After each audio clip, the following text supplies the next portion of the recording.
from each coach. Coach Cristobal, if you can get us started, that'd be wonderful. Well, good morning, everybody. Again, thank you for having us here and having such a warm welcome to Orlando. But really want to thank Florida Citrus Sports for, again, just putting on a first-class event and taking us in, and the Pop-Tarts Bowl committee, staff, everyone, from the moment we have arrived and the entire process. Our players have really enjoyed it, even though we're not here for a real long time. Certainly just the resources, the treatment, the accommodations have been excellent.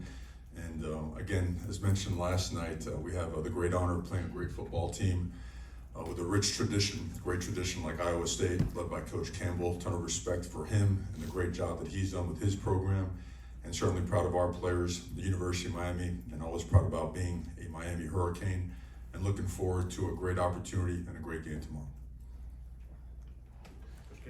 Yeah, I obviously we would echo the same thing, from Steve Hogan and really the entire staff here that does such an incredible job making these experiences really special for our football program and our football team. We're uniquely, third time we've been able to play down here.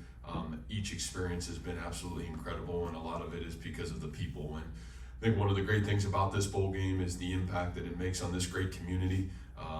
It's bigger than just a football game. I think the ability to make such a profound impact in the neighborhoods around the stadium and really what this stands for, it's great to be a part of something like that. And, as Coach Cristobal said, the respect that we have for both Coach Cristobal, his staff, and obviously the great tradition and the great team that Miami is.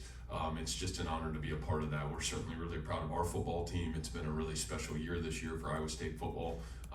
Got great leadership, great senior class, and a really great coaching staff. So it's an honor to be able to finish up our season here against just a tremendous opponent in a great bowl game. All right, thank you both. If you have a question in the room, raise your hand. We'll get a mic to you. We'll start with Tim over on the right. If we can get a mic to right side from right, and then we'll move over to the left side. Good morning, guys. Thank you. Good morning. Mario, conventional wisdom says in this day and age that kids that are going to be projected as first rounders don't play. And every indication from Cam has been that he will play tomorrow. Why do you think he made, it's unfair to ask you to speak for him, but why do you think he made that decision to go one more time with you guys? Well, I think modern day conventional wisdom sometimes clashes with principles and values of what is right, and nowadays in college football, we are compensated at all levels, right? Coaches, players, administrators, and to do a job, and you must finish the job. I think Cam's DNA, his upbringing, everything that he is made of and stands for is the right kind of stuff, the stuff you want your team made of. He's had a tremendous impact on our community, our team, our program, alumni, and so he understands the importance of finishing, and he understands the caliber of opponent that we're playing and the importance to play at a really high level to give ourselves the best opportunity in this game. So certainly credit to him and the rest of those seniors. All right, move over here to the left side. Kind of a similar question for both coaches. Why there's been few, if any, opt-outs. Why do you guys feel like this game is important to finish the season? Yeah, I would just state from my standpoint exactly what Coach just said. I think both programs are built on values and principles and team. And the reality of it is team is all the way till the end of the season, not till halfway through the season. So I know we're very fortunate that we've got a great senior class that has stood for the right thing, for multiple years in our football program. And I think when your seniors believe in those values, it really trickles down from the top down. And so we're really fortunate to have great leadership. Yeah, it's very well put. I would echo the same sentiments, and so important. As much as talent acquisition is really important to building a program and sustaining a program, so is having some really highly, I would say, effective, productive, and committed culture, right? Making sure that our task is not only to develop great football players and win games, it's also develop young men for what is right and how to do things the right way. And can you imagine telling your own son, hey, you can start this but not finish that? I don't think anyone in this room would approve of that type of a directive. So I think what you're seeing is we have the opportunity to play against a great football team that has great culture. And that's why it's become very important for our players to have not only great practices, but to exhibit great culture, because this is going to be a great football game. All right, we'll take one down in the front, then we'll go to the aisle over there. Yeah, Mario, right here. You just kind of got into it talking about the culture there. You've coached against Iowa State before. What comes to mind when you think of Iowa State University? I think it's a team that first benefits from tremendous coaching, and you see it layered the right way. You see strong senior classes, junior classes, sophomore classes due to retainment and development. That means belief in the program is strong. So systems have been in place for a while, so guys know what they're doing, how they're doing it, why they're doing it that way. Not only do they have great individual athletes, they play great as a team. They know where their help is, they know where each other is supposed to be, and they're there. And on top of that, they're very, very physical, and they play extremely hard. So you could tell that certainly it means a ton to them. All right, we're gonna take one on the aisle over here, and then we'll move back to Kyle on the left here. Thanks. This question is for both coaches. I know that Iowa State and Miami are playing for the first time. That's part of all bowl games. You get to see opponents play for the first time. Could you see yourself down the line entering a scheduling agreement where these two teams will play like trade one at home and one away or whatever like that? As we saw how important strength of schedule is to try to be able to get into college football playoff. Thank you. Yeah, obviously that's a great question, and I think the world we enter right now, and I know both conferences that we play in are really strong, and I think anytime you get an opportunity to strengthen your schedule and play great opponents, and I'm sure that'll be something we'll look at down the road. But again, I think it comes down to a respect factor, and as Coach Cristobal said, the respect factor for both of us in our programs and belief in each other's programs. There's tremendous amount of respect for those quality opponents. No doubt. I think it'd obviously be great to look at those particular options, except for, late November up there. Aside from that, I think it would be a great idea. Thank you. All right, we're gonna go to the left side on the aisle here, we're gonna take another one on the left. Morning, gentlemen. Kyle Nash, Fans First Sports Network. One for each of you. Let me start with you, Coach Campbell. First of all, welcome back to Orlando. 5 years ago, you were here at this game and under a different name. Certainly didn't have anything as cool as a toaster in the trophy, but whatever. So with that in mind, you've been a part of that. You've been an essential part of building this program over there in Ames. What, in your mind, has this season meant in that process of building that program? Well, this has been a really special year for us. I mean, you're talking a lot of firsts in the history of 133-year history of Iowa State football. And, I would say we probably have at times had maybe more talent, but I don't know if we've had the quality of team that we have this year. And this team has been ravaged with injuries and challenging situations, and they've never flinched. And to me, that's been one of the great joys as a head coach and being in a place now 9 years, which I know is hard to do in today's world, and be able to do it where the young men stand for something and believe in something. And this year I thought was the epitome of what our program has stood for when it gets really hard, when it gets really tough, and when you face really adverse situations. Man, how do you work through hard? And it takes great leadership, and our leadership in our senior class is as special as it's ever been. Our two captains with Jalen Noel and Bo Freeler, what those two guys have meant to Iowa State football and how they've exhibited elite leadership, and then their senior class on top of it. It's been really special to watch. So we're really grateful. It's been a really rewarding season, and obviously to be able to end down here in a really special place against a really special opponent is awesome. And Coach Cristobal, let me jump to you. When you first arrived at Miami, it was kind of seen as a rebuild of its own right. One game away from the playoff. What does that mean in your process and what you brought to the Miami program? Well, it's been a ton of progress. I mean, I've been away for a long time, almost a 27-year journey to get back to what was always the end goal.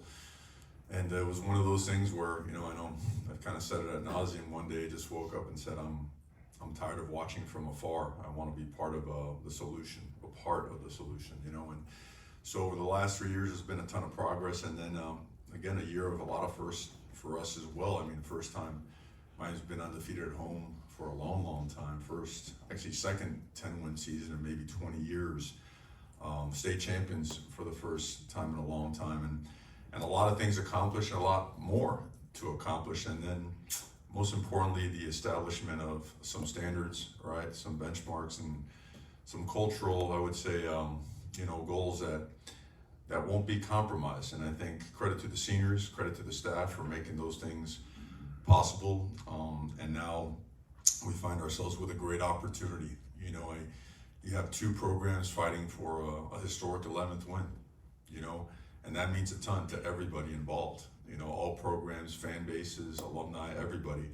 So I think that it can't be emphasized enough, the importance of the postseason, the importance of the approach, the growth and development of programs in the postseason, the experience for players, because I get it, we're all in a hurry to move on in life and be pros and whatnot. You only have a certain amount of time to still be a kid, right? And enjoy the things that come with being, you know, a college football player. And this is the last 36 hours that our guys get to experience that for a lot of guys.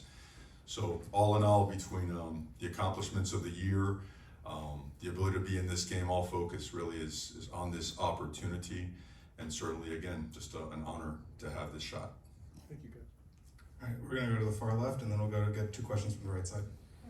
Coaches, congrats on a great season. Coach Campbell, special teams often play a crucial role in determining the outcome of a game. How important do you see special teams in this season's strategy, and what specific impact do you anticipate for tomorrow's game?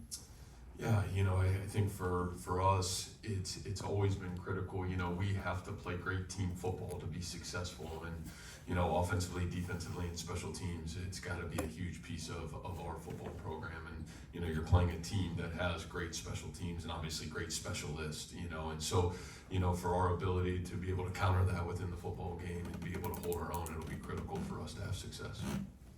All right, we'll take one from Chris, and then another one from Tim on the right.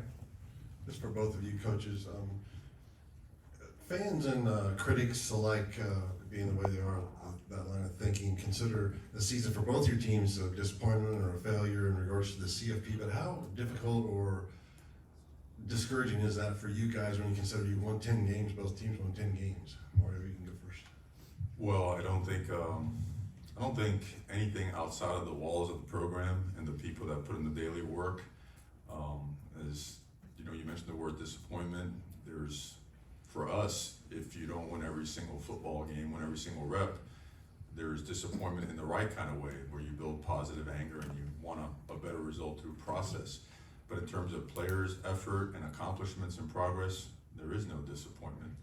You know, for us, as hard as we've worked, and mind you, no one wants to win more than the players at our respective programs and the coaches in our respective programs, and no one puts in the amount of time away from family and obligations outside of football. No one puts in more time than what we do.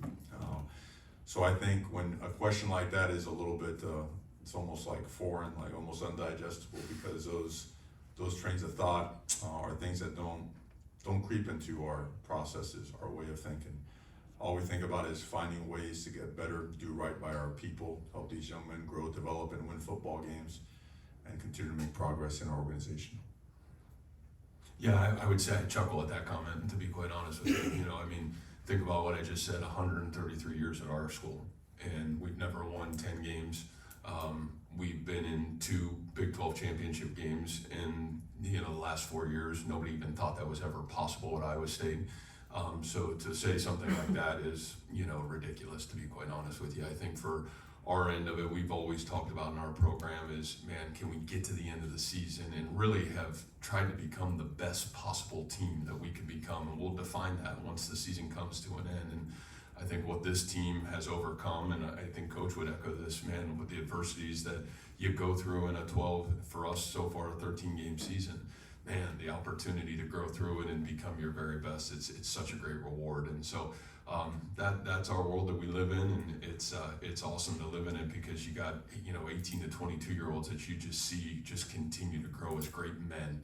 And you know, we'll leave on Saturday, we'll have, you know, 20 seniors that are going to leave, and they're going to go be great fathers, husbands, but the one thing they're going to be able to do is they're going to be great leaders of people because of their experiences and what they've been able to accomplish even this season. And man, the pride that they'll be able to walk out of that locker room with, no matter what the result is on Saturday, about what they've been able to do and accomplish in Ames, Iowa. So we're really proud of them. We'll go back to the right. Mario, I think they brought basketball back around the time that you were a freshman in high school, and you've seen the program go from non-existent to basically mediocre to back-to-back Elite Eights and a Final Four under Coach L. What did yesterday's news from Jim mean to you, and what do you think what's his legacy at the university? Man, that was a hard one. It really was. Love and respect him. I mean, he's iconic. He is legendary. certainly just put that program on his back and went to work. And I mean, he will be missed tremendously. I'm going to rate his roster for tight ends and defensive ends. I think he's just an exceptional human being. I look forward to getting with him and picking his brain on leadership and on team building and culture and getting him over and having him in front of the guys. And I know he always wants to be involved with the University of Miami, but you couldn't ask for a better human being and a better leader for a program and for young men than Coach L. So Coach L, love to you, man. You know, certainly, hey, I look forward to seeing you here, you know, down the line, but really appreciate everything you've done for community, for program, for the University of Miami. Is it sad when he's not the first basketball coach, and it's been a basketball thing? Mm-hmm. I'm sorry. Is it sad when you hear a bunch of these big name basketball coaches in the last couple of years saying, this is not what I signed up for? How do you process the changes and how it's really affected? Mm-hmm. It seems to have a profound effect more on basketball than basketball coaching than maybe other sports. I think I'm sure we come across a few things that are not likable, borderline detestable, but we love football more than we love the issues that have arisen due to just changes in the game. And there does come as one thing that's to the test of time, you either adapt or you die, right? So we're in adapt mode, and this period of time, no one knows how long it's going to last, when there's going to be some type of order associated with it. And until then, and you know, hopefully this too shall pass in terms of just the uncertainty of how to navigate, because there is no handbook. I mean, we all were probably groomed by coaches, and we worked under people that gave us blueprints that we have used to build programs, and now that blueprint is kind of out the door. You have to create a new one that's changing every other week. But honestly, I think you're looking at programs that, you know, that don't flinch, so we just go. And I didn't answer your question. I went all over the place with this, but I think you know what I'm saying. It's you go, man. You adapt and you keep going forward. And you know what? You know what's undefeated? Working your butt off and doing right by people. And if you stay along those lines and you're willing to understand that you better have tough staff members because the hours are longer, the days are longer, the off seasons are shorter, then you know what? You're going to find a way. And hard-working good people have been undefeated over the course of time. All right, we're going to squeeze in a couple more. We've got basically a line of questions down this left aisle, but we'll start in the back of Fox 35. Thank you. A little out of my element here. I usually cover news, not sports, but I've recently been covering the economic impact that these games brings to the community. I'd love to hear some of your thoughts about what this game means for, you think, the city of Orlando, for the money that it brings to the community, to especially the local nonprofits, and also the exposure that it can give to the city. Yeah, you know, I know I started off this with my initial comments. You know, I think Steve Hogan and what they have, the vision of impact, not just from the game day experience, and I know it's tied in with the Citrus Bowl and the next experience, but the reality of it is just the impact that they have taken these experiences and given back to the local community, and the impact of like really making a difference. I think that's pretty powerful for our kids to hear, because again, our job is to take 18 to 22-year-old young men and send them out to the world and make an impact on the lives of others. And to watch a bowl game and bowl experience, and that's actually happening, and that money's being reinvested into young people and making a difference in communities, I think that's really powerful. So, you know, man, I think Orlando's got they're getting a lot of things in Orlando, and you get a lot of visitors and you get a lot of tourism, but to watch a bowl game and bowl games have a powerful stance to make an impact and create real change, I think that's an awesome experience, and certainly great for us to be able to sell our kids in our program and see that actually happening. Well, you know, and not only, and on top of that as well, not only present impact, but future impact. How many families that are here intend to come back because they've had such a great experience, right?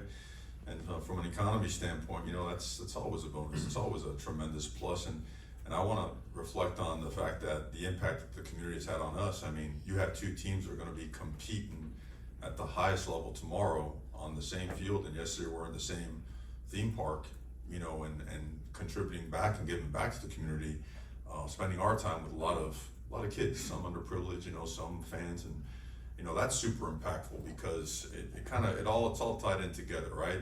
I mean, impact, growth, and development are, you know, reaches the economy, but also reaches the individual. It's transformational. And I think that combination, you know, I think it's been impactful for both community and for our program. All right, we'll go to the left side and we'll go red shirt and we'll close with the striped shirt up front. Mario, I know you're sitting next to your opponents for tomorrow, so you're not gonna like give away anything. But have there been any players in the bowl practices over the last month who have stepped up, guys who've taken that next step? I think that's what you always see during this time, those extra practices when school's out, right? Because a lot of these freshmen, school and college football, that's a lot. So there's a little bit of paralysis by analysis, just a lot going on in that head, a lot to juggle, and for the first time in their lives. And I think what you see now, you see some guys that have certainly, they have earned the opportunity to play more. They have earned the trust of their teammates and their coaches. To get into specifics would be difficult, you know. But I think it'll be reflected in some of the position groups tomorrow that we watch. Tying into that question a little bit here, Matt, I asked you this last week. You wanted me to ask you again closer to the game. Guys that have younger guys that have stood out in bowl practices, and then also your last time down here, it was kind of the first time for Jalen Noel, the first time for Bo Freeler. Who are some guys maybe tomorrow afternoon that will maybe be the next Bo Freelers or Jalen Knowles and have big games? Yeah, you know, I think the thing for us when you look at it, I think some of those young guys that are redshirted, you know, we talked about it a little bit last week. You know, on the O-line, the Helton twins, you know, are two freshmen that I thought really had great bowl prep. You know, not to say those guys will be playing tomorrow, but I think those guys have really helped themselves out for what their future has a chance to look like in our football program. You know, you look on defense, I thought Elijah Carnell and Jace Gilbert are two defensive linemen that really have stood out.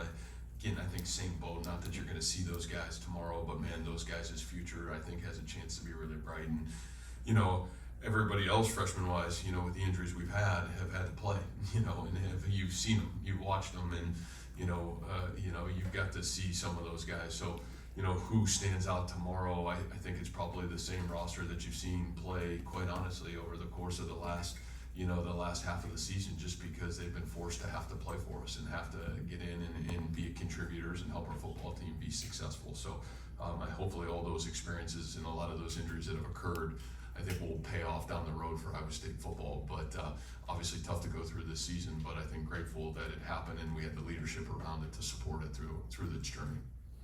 All right, we'll close right here in the front. Hey Mario, this question's for you, but overall, just from a season like this, you know, obviously with individual success from Cam, from X, for example, like what moments have you maybe had to reflect on individual players, but also just moments throughout the season like this for the team? Well, I think reflection will take place after the game. I think someone asked earlier, how do you balance getting ready for a game and a transfer portal and recruiting and all that stuff, and what's the balance? Well, there is no balance. You just kind of got to go, and you know, whenever you pass out, and you do it again a couple hours later. So in terms of, the most important thing I think is to really emphasize how appreciative we are for the effort, the commitment of players that have been through a lot, you know, a couple of coaching changes, certainly some ups and downs, injuries, guys that stuck together and put together a really strong team that has accomplished so much and has set a standard and has elevated our program to where now, you know what, Miami is a real thing again. There's national prominence associated with Miami. Now they get to take part in a game against a nationally prominent program like Iowa State. I mean, those things are, you can't put a price tag on that. Those are monumental steps and accomplishments for those guys. So I am forever grateful. Some of those guys will be missed sorely, but like I told them, we already had senior day and all the boohooing and all that stuff. We certainly, you know, days like today are super important as we get refocused once this press conference is over to make sure that we're doing all the right things to give ourselves the best chance for success. Coach Cristobal, Coach Campbell, thank you both for being here this morning. We appreciate your time and good luck tomorrow. Thank you. Thank you, guys. Thanks, Coach.